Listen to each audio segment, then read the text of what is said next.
I am here with my September wrap-up and my October TBR.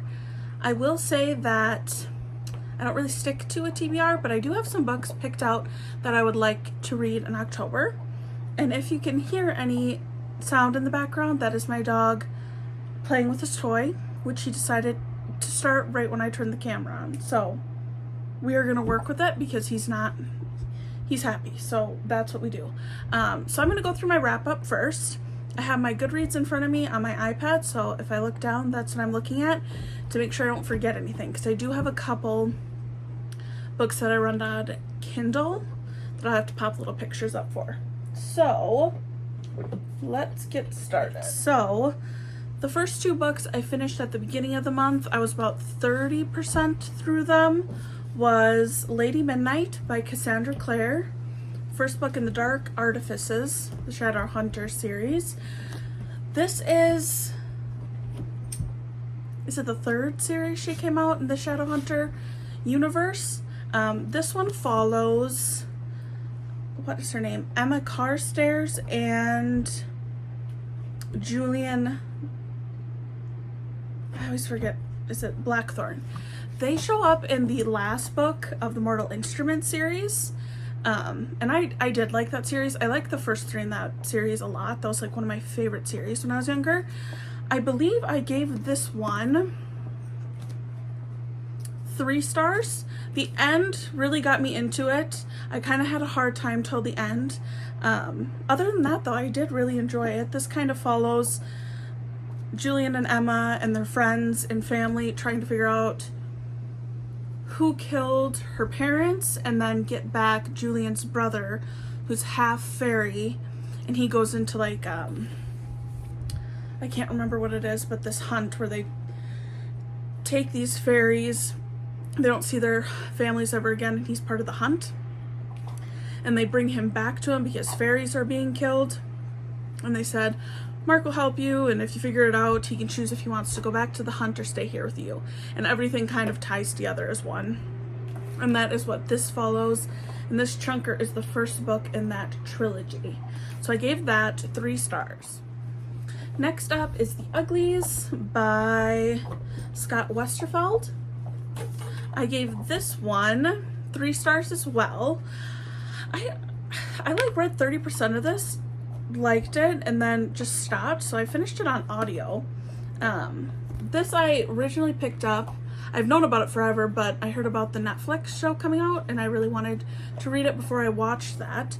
There are some minor changes in there, and I always kind of get bothered when things are changed, just because I feel like if you work so hard to write the book, just leave the book and make your own thing if you want it to be different. But it wasn't changed too much, and I did really like the movie. I am looking forward to the next one if they do make The Pretties, and I'll probably read the book then. And I really like Joey King as an actress, so I thought it was a great movie in terms of like all of that. There just are minor differences. This one follows Tally, and when you turn 16, you go in and get all these surgeries to make you like, basically how I understand it, what's like standard beautiful or conventionally attractive. Everyone is pretty, no one's ugly, you just look correct. There's no room for like insecurities and stuff like that, except up until that point you can really tell that the young kids are insecure, which is kind of sad. But it's all about her friend goes in, Paris, and they're 3 months apart in age, so he gets his surgery first, and she just kind of misses him, and she meets this new girl, and they become friends, and that girl's name is Shay, and Shay kind of lets her know how she doesn't agree with turning pretty and takes her outside of the city. And this is dystopian, so it is on Earth, but Earth is gone, everything's different, and there are people like the rebels or the resistance that live outside of the cities, and they just live their lives and do kind of preach and get a hold of people when they're young, saying you don't have to do this. So it's all about that, and Tally goes there, and we follow her through that, and a lot of stuff ensues. So it's really good. Gave that 3 stars. Really enjoyed that one. Next up, we have The Princess and the Pawn. I read that one on Kindle Unlimited, or it's not on Kindle Unlimited, but it's a novella and it's free. It's $0. So I did read that before I started the series because it is 0.05, and it literally is just like book one, which I can grab. This is book one. It takes place like right before book one, like a day or two before. So when you pick up this, it's just continuing right where 0.5 left off. It does give you a little bit of background on like personalities and the characters, but you definitely don't have to read it to move forward. I didn't rate it just because it's a novella. It was 50 pages, but I did like it. So I didn't have a rating for that one. Next up, we have Clown in the Cornfield, Church of Fernando by Adam Caesar. I gave this one 3 stars as well. I just like the Clown in the Cornfield series. I've listened to them each year. They've come out in the September, October time. He has a new book out that I want to check out that's like Friend Request or something like that. I don't remember the name, but I want to look at that one. I really liked it. Follows the same cast of characters from the first one, or there's one character from the first one. This one's a little different. Book 1 and 2 have a lot of the same characters, but I won't tell you too much about it just because everything goes in a timeline. But this one is about the main character. I want to get her name right. Quinn, that's her name. Quinn, and she is kind of on the run from authorities and stuff, and the town they're from is now like there's a cult in that area, and the cult is super weird. They like worship Fernando, who's a clown, and like this really rich guy that was in the town who originally like started all this. And the first Clown in the Cornfield is all about Quinn moving to town, going to school. I think they're seniors in high school, and then all the kids throw this huge party out in the cornfields, and a bunch of the older generation get together and try and come and start killing the kids in the first book. So that's kind of how we start, and then we travel through the books on that storyline. So I did enjoy that, and that was the 3rd book. And then we have the second to last book that I read on my Kindle. I found a circus tent in the woods behind my house by Ben Farthing, I believe it is. I ended up giving that one 3 stars as well. I don't know if it's a novella. It's kind of part of a little series of just spooky stories. This one is about a father and son who go on a little hike in their backyard because they have a little bit of land in their backyard. Not much, because you can see, once you get in, you can see the neighbor's house kind of through the woods because the neighbor has another part. And he goes with his son, who's 4, I think, on a little just adventure while his wife and daughter are out doing stuff. And in this one, they end up finding a circus tent in the woods, which is very like Backrooms vibes. The circus tent just goes on and on and on when they try to escape, and there's all these clowns telling them they have to perform. And that kind of all takes place. There's not too much more I can say you.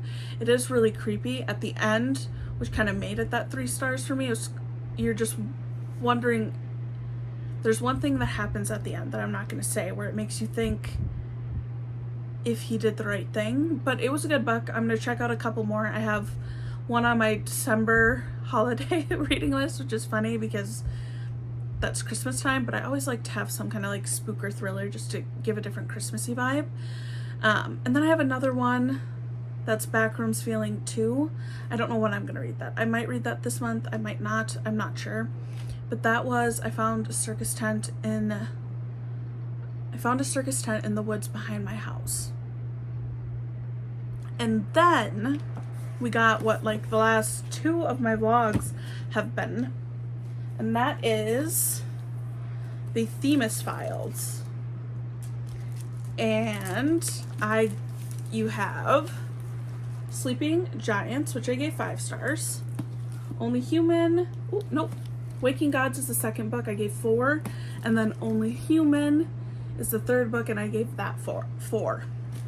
And this is all about this lady named Rose, who when she's 12, she falls into this hand in her backyard, and it's this giant alien hand, and it's huge, like massive. And you fast forward, and she's in her late 20s, and she gets put on this project to assemble Themis, because she believes there are other parts on Earth to put this robot together, and they are. In the whole first book, it's about locating these parts, getting this giant robot that's like 200 feet to work and operate, and you need special people to operate that. And there's a bunch of like shady characters that come in, and it's all told in interviews and journal entries and stuff like that. So the audiobooks are super good. I said it in my vlogs. If you want to check out sci-fi, check it out, especially if you can get your hands on the audiobook. Like really, really good. I was really entertained. It's very graphic audio feeling. Like they act in these audiobooks. So the first one is that is like a quick synopsis for that. Waking Gods follows that same robot 10 years in the future, and you still have your same characters, and this planet that created Themis, which is the robot that we assemble, starts sending their other robots like this one to Earth. And it kind of follows that story about what's Earth gonna do. And there's this child in Waking Gods that like sees the future, so she sees how everything's gonna happen if you don't do something. So that is kind of a quick look at that one. And then the last one follows those same characters, and at the end of Waking Gods, they end up being teleported to this alien planet. And this one they come back to Earth 9 years later, and it goes back and forth of what Earth is now, which is a mess, and what they were doing on the planet for those 9 years. And I thought it was really good. It was a really good series. I would seriously check it out. These puppies are going back to the library tomorrow because I have a few pickups. So we'll get those back in case someone else wants to read them. And I hope someone else does. Nobody else was checking these out, so I hope someone does, because these are really good. This is a good series, especially if you like science fiction. I think it's just good. It's just done a little different and it's fun. So that was the Themis Files. Oh my gosh, I thought Clown in a Cornfield I didn't have a book for. Here it is. I already talked about it, but this is the one book I bought in September because I want to own these since I like them. How creepy is that?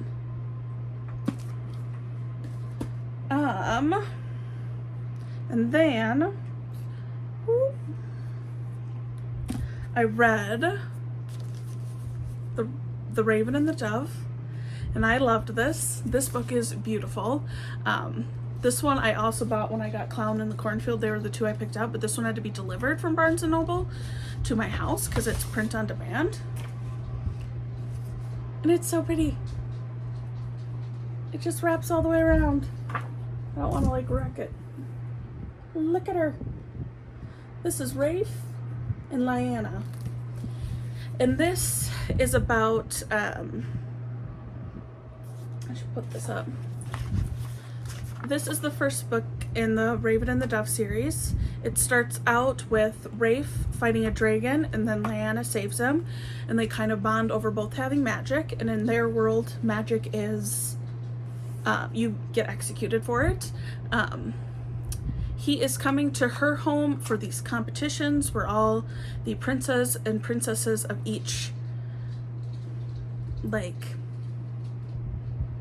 group, or I don't exactly know what they were called, but each of the like clan of different bird species get together, and the princes and princesses go through a test of physical and mental like tests. Whoever ranks the highest gets to pick their mate first. So that is what they're doing, since there's a handful that are of age now. how this world works is a long time ago there was a war and the fire god just burned the whole world below. So the other 7 gods took the earth and raised it into the sky and then kind of blessed those people with wings. So she's part of the doves, he's part of the ravens, there's an owl group, there's prey birds, oh, I can't, I don't know if it's hummingbirds, there's like songbirds, island birds, there's 7 different groups and they all come together for this this competition, and both of these 2 are competing. The dove house is kind of the highest house because they sit closest to the heavens, and then he is the prince's half-brother, and he is very frowned upon from his people because the king cheated on the queen with him and he fell in love with a different bird that wasn't of these other clans. So his father would have competed and won, but he fell in love with someone else and had Rafe. So Rafe is basically disliked because he is a child of an affair. They don't like him for that, and then how he survived, people question because it's very obvious it's magic, but Rafe's half-brother loves him and protects him. The queen doesn't like him, and that's kind of why he sticks around. He ends up competing in his brother's place, and his brother hides during these competitions because he was born with a birth defect and he's missing one of his hands. So he convinces his brother to step in because they haven't gotten a mate, because if there's not enough men and women, you know, whoever there's least of, the one doesn't get a mate.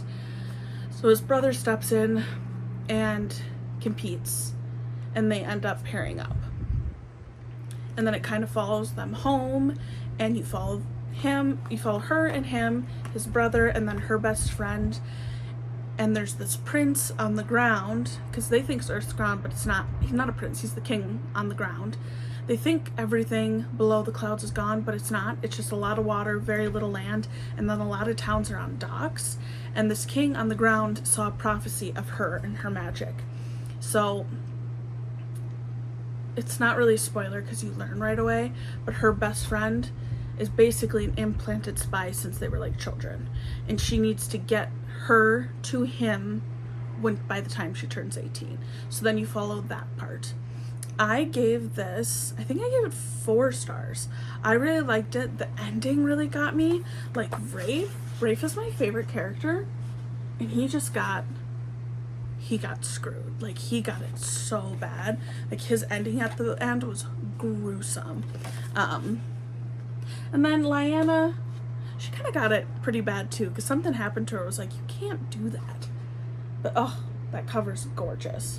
She's beautiful. I just love that cover. But I am excited to see where it goes, because we've lost 2 characters. Another one besides Rafe, I feel bad. Everyone, all 4 of them that you follow, feel bad for all of them. So we will see where that goes. I don't know when I'm going to pick up the next one, but that was my other read.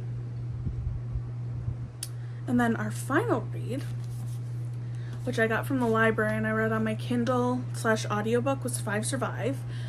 I was struggling with that one for a little bit, I will not lie. But it was like up until like maybe the 55% mark. But once I hit that 55% mark, it was so good. I was like, what is happening? Like, who did it? And then in my blog, I talk about, I literally went to bed last night at the part where you figure out who like the traitor is in the group, or like what's going on. And I went to sleep on that note with that, the last word is that person's name. And I was like, and it was interesting. I did not guess anything. I ended up giving that one 4 stars as well, and I do want to read her new book. So that one is, I mean, I don't know if it's that new. Let's see if I can find it quick. The Reappearance of Rachel Price. I put that on hold at the library, so hopefully get to that when I can. Those are all the books I read in September. I think there was 10 of them. You'd think I would count that before I said it. We got 1, 2, 3. 10, which is really good for me. I feel like I've read a little bit more, but that's on the higher end, so I'm pretty happy with that. I have to, starting out this TBR, even though it really wasn't, I am reading, trying to like look at it.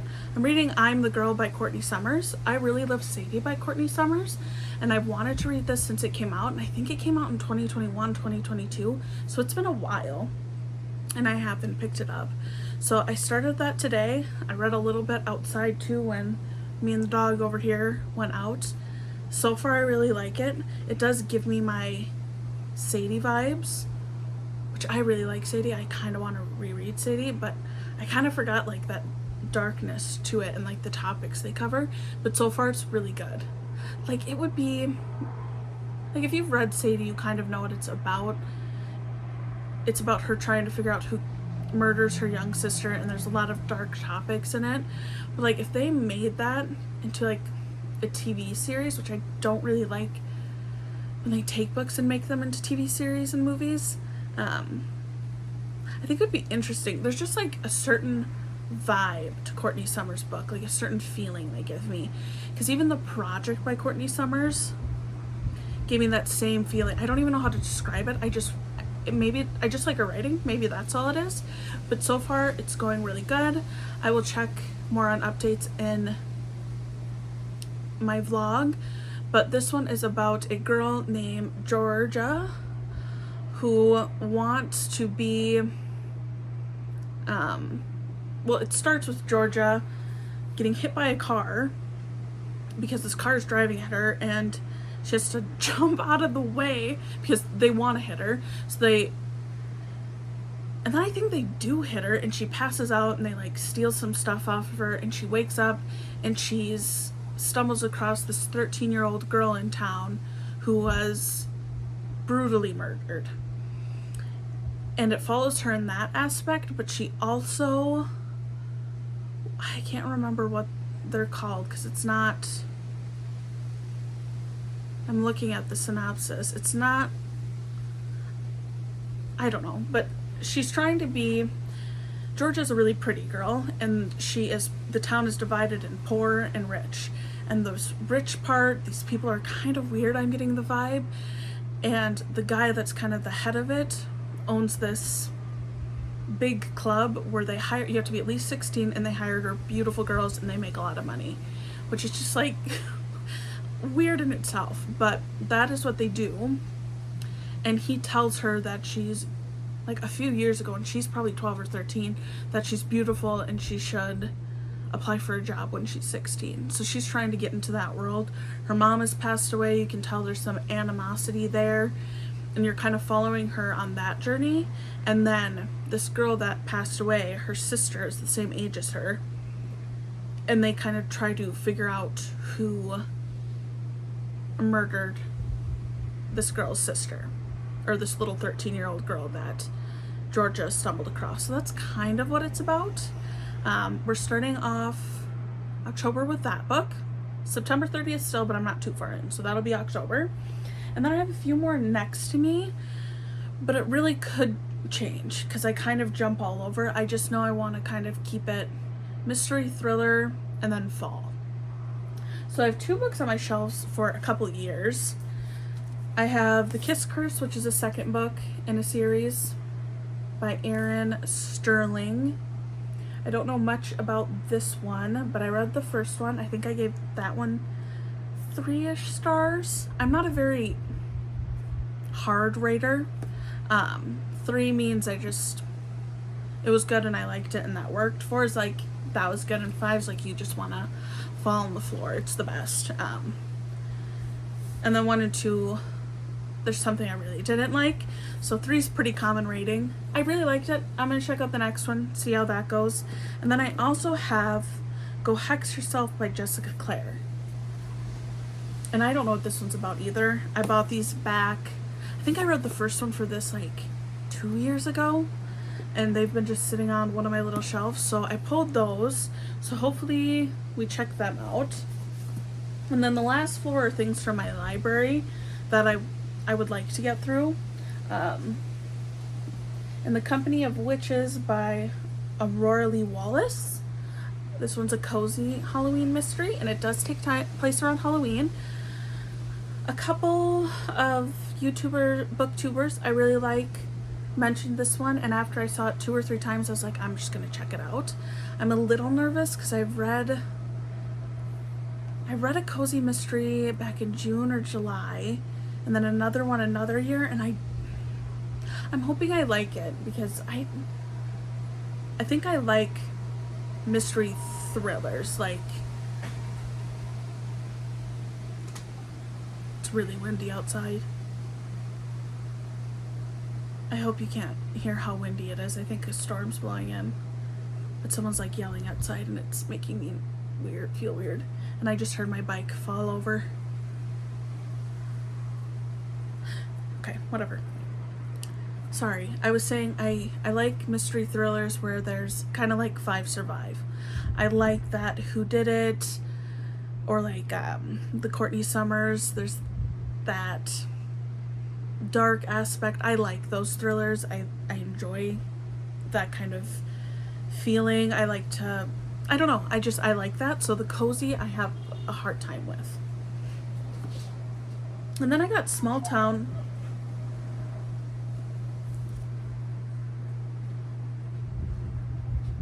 A storm's definitely blowing in because my dog is losing it right now. I'm gonna finish this up and I'll take care of him. And then I heard a few people talk about this, Small Town Big Magic by Hazel Beck. And from what I understand, this is about a girl who figures out basically her life's been a lie and she has magic. I don't really know anything more about that. I don't know if it's a cozy mystery or just like a Halloween fall romance kind of book, but we'll have to check that out. And then the last 2 are thrillers. So The Hike by Lucy Clark, I've been eyeing since it came out. And I finally got my hands on it. I love that I said I finally got my hands on it, and I don't really know what it's about. I like the cover, but it says no help, no cell coverage, no one to hear the scream. And it sounds like, burned out by both her marriage and work, Liz is desperate for an escape. More than that, she craves an adventure, a total reset. So when she plans a vacation with her 3 best friends, she persuades them to spend 4 nights camping in the stunning mountains of Norway. Following a trail that climbs through lush valleys, towering peaks, and past jewel blue lakes, Liz is sure the hike is just what they need. But as they stride farther from civilization, it becomes clear that the women are not the only ones looking to lose themselves in the mountains. The wilderness hides secrets darker than they can ever have imagined, and if they're not careful, not all of them will return. And I just think it sounds good. So we're gonna check that one out. And then One of Us Knows by Alyssa Cole is a new release that came out. I'm trying to check out more of these thriller new releases. If they're ones that I really want, like there's some authors or some synopsises that really grab my attention, I'll get them, but I don't need to own every single thriller because you don't usually reread thrillers. I could definitely do it for some that I really like, but I'm trying to limit it. So I've been checking out a lot more. We got One of Us Knows. Don't know what this one's about either, but something about this drew me in. There's a handful of thrillers that have come out in the last few months that I've really wanted. This one, I don't know what this one's about yet. I won't read it like I read this one in case you don't want to check it out and you don't want me to read it. I'll just even it out and read one of them. But those are the only 6 books I have on my TBR. Like I said, I don't usually set a TBR. It's just not I don't know, I never stick to it. I think I've stuck to it once in 4 years, so I'm not gonna push it, and I'll just share the things I kind of want to look at, and we'll go through from there with the reading vlogs. So thank you for watching. That is my September wrap up and October TBR. I hope you have a nice night.